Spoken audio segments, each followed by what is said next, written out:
অনেক অনেক দিন আগে এক বিশাল আর সমৃদ্ধ রাজ্যে ছিলেন একজন ক্ষমতাশালী কিন্তু চিন্তাশীল রাজা। তার রাজ্যে কোনো কিছুরই অভাব ছিল না। ধনসম্পদ, সৈন্য, প্রতিপত্তি সবই ছিল। কিন্তু এত কিছুর মাঝেও রাজার মনে শান্তি ছিল না। তার মাথায় সবসময় তিনটি প্রশ্ন ঘুরপাক খেত। তিনি বিশ্বাস করতেন, যদি কোনোভাবে এই তিনটি প্রশ্নের সঠিক উত্তর জানতে পারেন, তবে তিনি শুধু একজন সফল শাসকই হবেন না, বরং জীবনের আসল অর্থ খুঁজে পাবেন এবং কোনো কাজে কখনো ব্যর্থ হবেন না। এই চিন্তাটা তাকে এতটাই ভাবাচ্ছিল যে তিনি রাজ্যের সব জ্ঞানীগুণী পণ্ডিতদের ডেকে পাঠালেন। কিন্তু কেউই তাকে মনের মতো উত্তর দিতে পারল না। কেউ বলল ভবিষ্যতের পরিকল্পনা করে চলতে, কেউ বলল বর্তমানকে গুরুত্ব দিতে, আবার কেউ জাদুকরদের সাহায্য নেওয়ার পরামর্শ দিল। এত ভিন্ন ভিন্ন উত্তরে রাজা আরও বিভ্রান্ত হলেন, কিন্তু হাল ছাড়লেন না।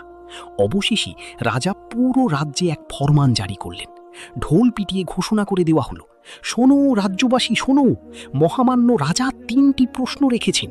যে ব্যক্তি এই তিনটি প্রশ্নের সঠিক এবং সন্তোষজনক উত্তর দিতে পারবে, তাকে রাজ্যের অর্ধেক সম্পদ এবং রাজপরিষদে সর্বোচ্চ আসন পুরস্কার দেওয়া হবে।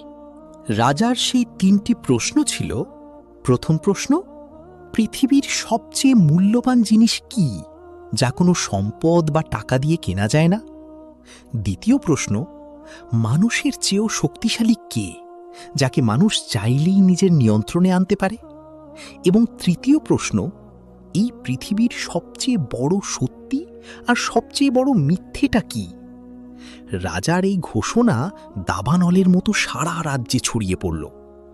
অর্ধেক রাজ্যের লোভে দেশ বিদেশ থেকে ছুটে আসতে লাগলো বড় বড় জ্ঞানী, পণ্ডিত আর ধনী ব্যক্তিরা। রাজদরবার প্রতিদিন লোকে লোকারণ্য। সবাই আসত নিজের ভাগ্য আর জ্ঞান পরীক্ষা করতে। কেউ প্রথম প্রশ্নের উত্তরে বলল, মহারাজ, সবচেয়ে মূল্যবান জিনিস হল কোহিনূর হীরা। কেউ বলল রাজার মুকুট, আবার কেউ বলল জ্ঞান। কিন্তু রাজা শুধু মাথা নাড়লেন। তার মনে হলো এই উত্তরগুলো বড্ড বেশি বাইরের, বড্ড বেশি অগভীর। দ্বিতীয় প্রশ্নের উত্তরে কেউ বলল, মানুষের চেয়ে শক্তিশালী হলো প্রকৃতি, বন্যা, ঝড়, ভূমিকম্প। কেউ বলল সৃষ্টিকর্তা। কিন্তু কোনো উত্তরই রাজার মন ছুঁতে পারল না। তিনি এমন এক উত্তর খুঁজছিলেন যা শক্তিশালী হলেও মানুষের নিয়ন্ত্রণের মধ্যে থাকে। তৃতীয় প্রশ্নের উত্তরে তো আরও ধোঁয়াশা তৈরি হলো।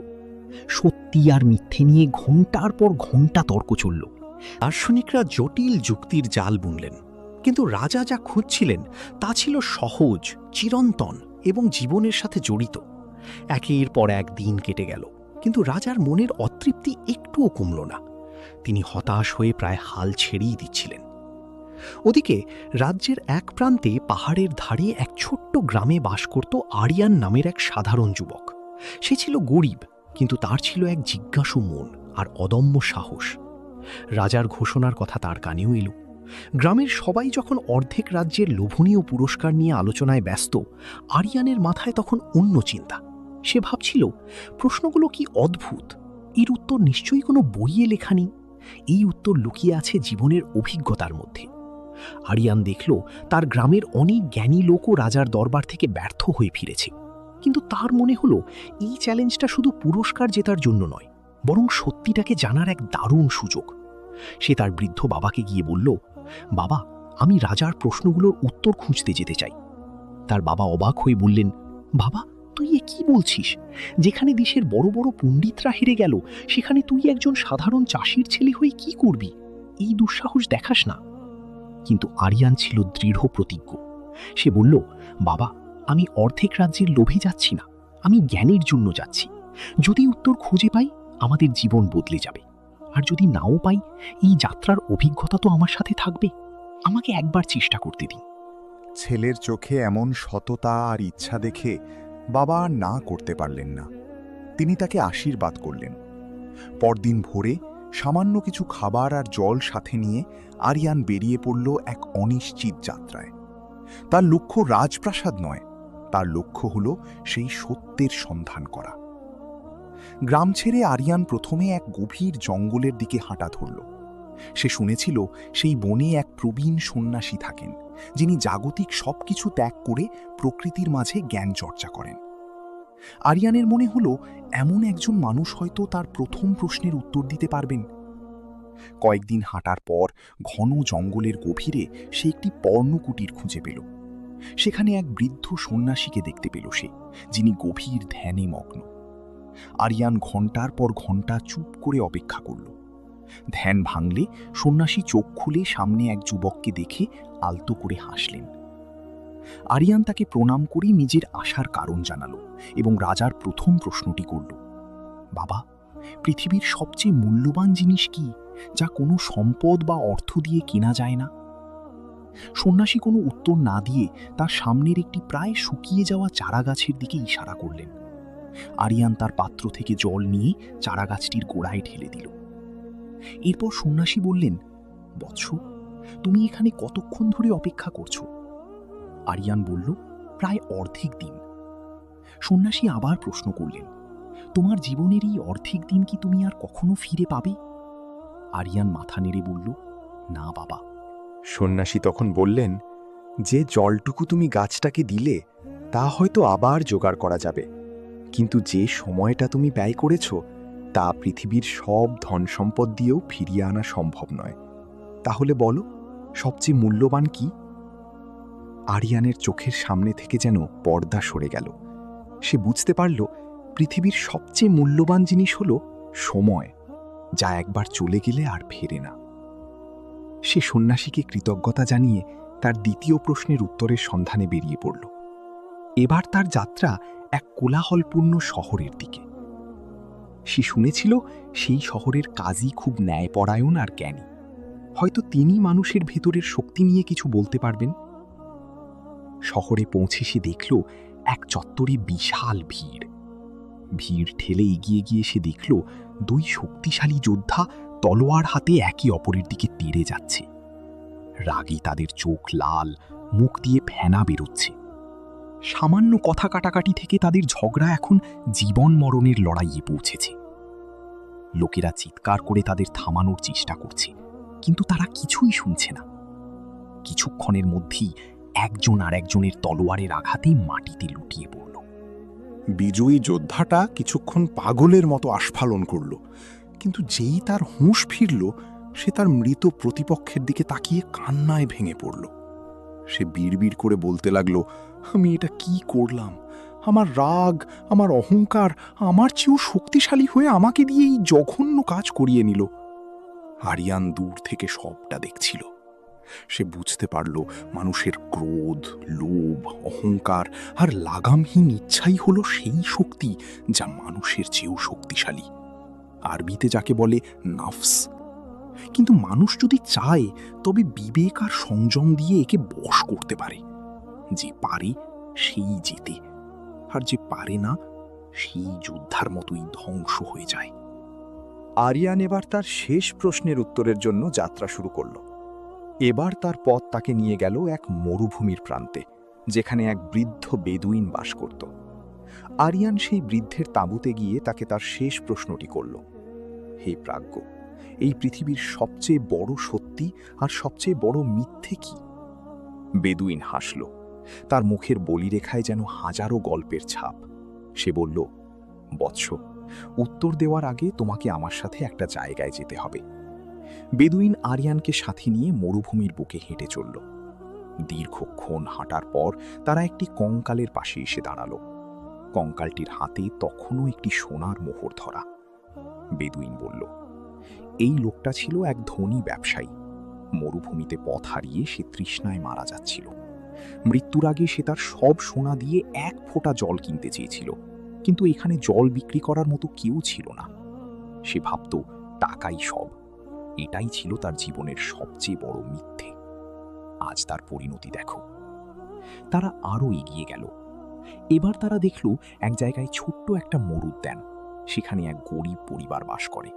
তাদের তেমন কিছুই নেই, কিন্তু তারা একসাথে বসে হাসি মুখে শুকনো রুটি খাচ্ছে। বেদুইন বলল, এবার বলো, সবচেয়ে বড় সত্যি কি? আরিয়ান সেই পরিবারের দিকে তাকিয়ে রইল। তাদের চোখে কোনো লোভ নেই, আছে শুধু তৃপ্তি আর ভালোবাসা।